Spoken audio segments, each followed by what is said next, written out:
I've been dating this amazing guy, Nate. One evening at dinner, a man approached him, chatting friendly. I looked up and, to my shock, saw my friend's husband, Mark, with another woman clinging to him. It felt like the ground was slipping away beneath my feet. During a break in the meal, Mark came over to me. He tried to explain, claiming it was just a business dinner. I gave him a cold, skeptical look. Anxiety crept into his voice as he pleaded, "Please, don't tell Lily. You know her health isn't good, and this would just stress her out." My hands started shaking with anger. He continued, "I don't want to make an enemy out of you, but let's be honest. Lily needs me more than I need her. She's extravagant, jobless, and has no real skills.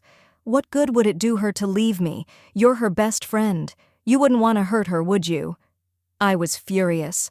"Letting her stay with a man like you is what's hurting her." I stormed off, too enraged to stay. Later, I told Nate about it. He advised against telling Lily directly, suggesting that a smart woman would already suspect something, while telling a naive one wouldn't help. For some reason, I suddenly felt devastated.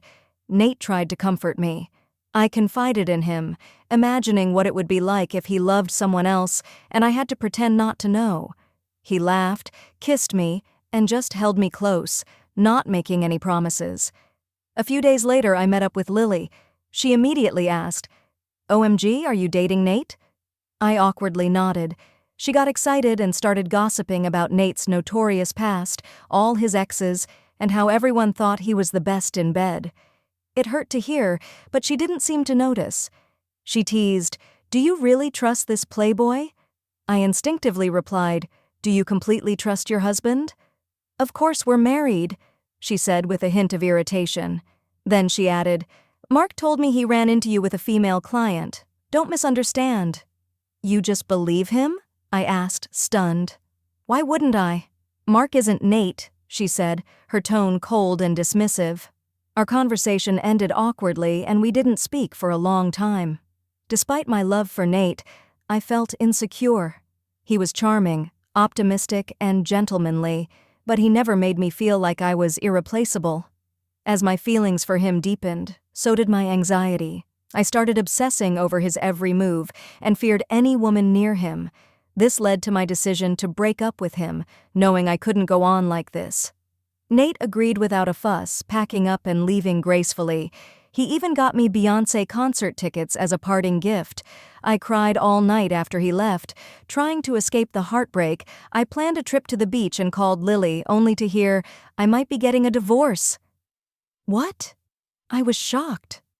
"That woman, she came to me. She's pregnant," Lily said. "What did she do to you?" I asked, worried. "Nothing. She just told me the truth." "And Mark?" "He begged for forgiveness.